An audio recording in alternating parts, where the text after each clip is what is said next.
Bismillahirrahmanirrahim. Assalamualaikum warahmatullahi wabarakatuh. Alhamdulillah wassalatu wassalamu ala Rasulillah wa ala alihi wa sahbihi wa man walah wa ba'd. Saudara-saudariku, apa kabar? Semoga senantiasa sehat dan kita semua berdoa kepada Allah Subhanahu wa taala. Semoga Allah selalu memuliakan kita, menjaga kita, memberikan kekuatan istiqomah akan keimanan kita sampai kita kembali kepada Allah Subhanahu wa taala. Teman-teman, di sesi Ramadan kali ini sering ada yang bertanya, Ustadz, kan ada hadis yang menyampaikan bahwa setan itu diikat. Nah, tapi kenapa kemudian saat di Ramadan masih ada orang yang tergerak berbuat maksiat? Pengaruhnya dari mana? Sementara setannya diikat, tapi masih terdorong untuk berbuat maksiat. Baik, hadis itu sangat populer, terutama di Al-Bukhari di kitab As-Siyam, dan disampaikan bahwa Nabi SAW pernah menyampaikan atau bersabda, "Idza jaa Ramadan, futihat abwabul jannah." Kemudian, "Wa ughliqat abwabun nar, wa suffidatis syayatin." Jika sudah tiba bulan Ramadan itu, maka pintu-pintu surga dibuka, ya, dibentangkan. Kemudian, "Wa ughliqat abwabun nar," pintu-pintu neraka ditutup, dikunci rapat. Lalu, "Wa suffidatis syayatin," dan setan-setan diikat, dibelenggu. Jadi ada 3 keterangan di sini. Yang pertama, pintu surga dibuka. Kedua, pintu neraka kemudian ditutup rapat. Yang ketiga, setan-setan dibelenggu. Baik, apa makna 3 hal ini? Khususnya terkait dengan yang ketiga, setan dibelenggu tapi masih ada orang yang kemudian terdorong berbuat maksiat. Di sini ada 2 pendapat di kalangan para ulama. Yang pertama, ada yang melihat zahirnya, ya, hadis sehingga menafsirkan secara zahir. Ya, pintu surga dibuka, memang dibuka. Saat Ramadan penuh surga dibuka, pintu dibuka. Sehingga terasa kekuatan-kekuatan, kenikmatan untuk ibadah, aroma-aroma untuk bisa mendekat kepada Allah. Yang kedua, pintu neraka ditutup. Ya, serapat-rapatnya ditutup. Ya, mutlak ditutup.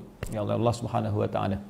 Baik, kemudian yang ketiga, setan dibelenggu. Ya, memang dibelenggu sama sekali. Jadi tafsirannya tidak ada takwil, tidak ada tafsiran yang lain mengartikan setan dibelenggu. Nah, kalau ada kemudian yang berbuat maksiat di situ, maka di sini mereka menyampaikan kemungkinan 2 keterangan. Yang pertama, nafsu. Ya, setannya diikat, tapi kalau nafsunya masih dipelihara, maka itu yang mendorong orang berbuat maksiat. Jadi antara dalil yang menguatkan adalah Quran surah ke-12, ya, Yusuf ayat ke-53. Ya umma ubarri'un nafsi innan nafsa la'ammaratun bisu. Ya, saya bukan orang suci, tapi dalam diri saya ada nafsu, dan nafsu cenderung mengarahkan pada keburukan. Jadi ketika setannya dibelenggu tapi nafsunya dipelihara oleh orang yang bersangkutan dan cenderung diikuti, maka nafsu itu yang mengarahkan pada hal-hal yang tidak baik. Ya, nafsu untuk berbuat maksiat, nafsu untuk berlebihan mencari makanan saat buka tapi tidak kemakan. Ya, nafsu untuk mengumpulkan makanan saat sahur sehingga saat dikumpulkan dimakan habis, ketinggalan sholat subuh, terlambat, bangun kesiangan. Itu nafsu yang diikuti. Ada juga yang mengatakan yang diikat setan-setan besar. Yang kecil-kecilnya, yang pengikut-pengikutnya yang kecil-kecil, itu tidak, sehingga itu yang bisa memberikan dorongan-dorongan kepada seseorang untuk berbuat maksiat yang kadarnya bukan kadar-kadar yang besar seperti hari-hari biasa, sehingga masih bisa ditahan, atau kalaupun memang imannya lemah tetap diikuti. Ini tafsiran yang pertama. Yang kedua, ada yang mengatakan ini metafor, majas, kiasan. Ya, pintu surga dibuka itu artinya gambaran bahwa semangat orang beribadah itu tinggi. Saking tingginya orang beribadah, peluang untuk ke surganya tinggi.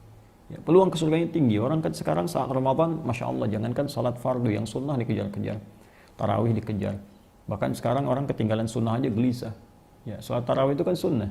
Tapi bahkan sebelum tarawih dikerjakan, khususnya kalangan akhwat, ibu-ibu, mama, terus sudah nyimpan sajadah, bahkan sebelum maghrib.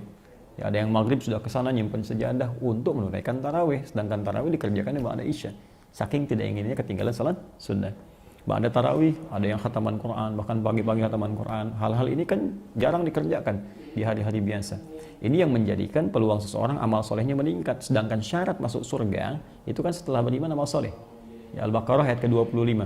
Ya, wa basyiril ladzina amanu wa 'amilus solihati anna lahum jannatin tajri min tahtihal anhar. Ya, kata Allah, berikan kabar gembira pada orang-orang beriman dan yang imannya itu mendorong dia untuk mengumpulkan amal soleh. Wa 'amilus solihat anna lahum jannatin tajri min tahtihal anhar. Bagi mereka telah disiapkan surga-surga yang mengalir segala keindahan-keindahan di dalamnya. Jadi syarat pertama untuk ke surga itu setelah beriman amal soleh. Ya, karena itu ketika seorang mengumpulkan amal soleh di bulan Ramadan, rajin baca Quran, rajin sedekah, rajin sholat sunnah, seakan-akan peluang ke surganya tinggi sehingga pintu surga terbuka untuknya. Nah, yang kedua, pintu neraka tertutup karena orang banyak taubat. Ya, Ramadan itu bulan tobat, banyak orang tobat, banyak istighfar, malamnya minta, Allahumma innaka afuwun tuhibbul afwa fa'fu anni. Ya Allah, Engkau maaf, Kau mencintai orang yang minta maaf, aku mengakui aku banyak salah, aku minta maaf, aku minta ampun. Ya Allah, banyak orang tobat, siang tobat, malam tobat. Karena ketika seorang tobat, dia ampuni dosanya, maka tertutup pintu neraka untuknya. Dia beramal soleh, pintu surga terbuka untuknya. Nah, kalau sudah pintu surga terbuka, orang mengumpulkan amal soleh, dan orang sudah bertobat, tobat itu kan dia meninggalkan maksiat dan berusaha untuk berbuat lebih baik. Makanya ayat tobat dalam Al-Quran selalu diikuti dengan kalimat islah. Taba wa aslaha, taba wa aslaha. Kalau orang sudah tobat, dia berusaha lebih baik, aslah, lebih baik daripada sebelumnya. Di maksiat ditinggalkan, yang salah ditinggalkan, yang soleh ditingkatkan. Ingat, yang salah ditinggalkan, yang soleh ditingkatkan. Jadi ketika yang salah sudah tidak dikerjakan, maka pintu neraka tertutup untuknya. Ketika yang soleh dikerjakan, pintu surga terbuka. Kalau sudah seperti itu, setan putus asa. Ya, apa yang menjadikan putus asa dalam pengertian metafor? Artinya setan udah nggak punya kekuatan untuk menggoda, karena orang ini mau digoda, maksiatnya ditinggalkan, nggak digubris.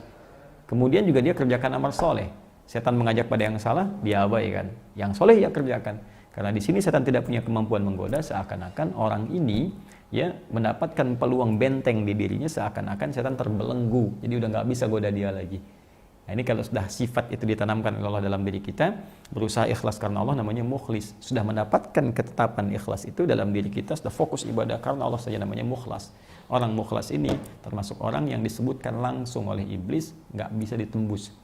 Ya, iblis berjanji pada Allah di Quran surah ke-15 di ayat ke-40, iblis mengatakan illa ibadaka minhumul mukhlasin.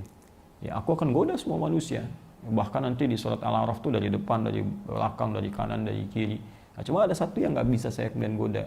Ya, kata iblis sendiri, illa ibadaka minhumul mukhlasin, kecuali hambamu yang memang punya jiwa keikhlasan dalam beribadah kepada Allah Subhanahu wa taala. Nah, terlepas dari dua tafsiran tadi, apakah setannya kemudian dalam artian dibelenggu, benar-benar dibelenggu, yang diikuti adalah nafsu atau setan kecil, atau yang kedua maknanya metafor, majas, bahwa kitanya yang menguatkan diri sehingga setan tak mampu. Terlepas dari mana itu semua, intinya adalah kembali kepada diri kita.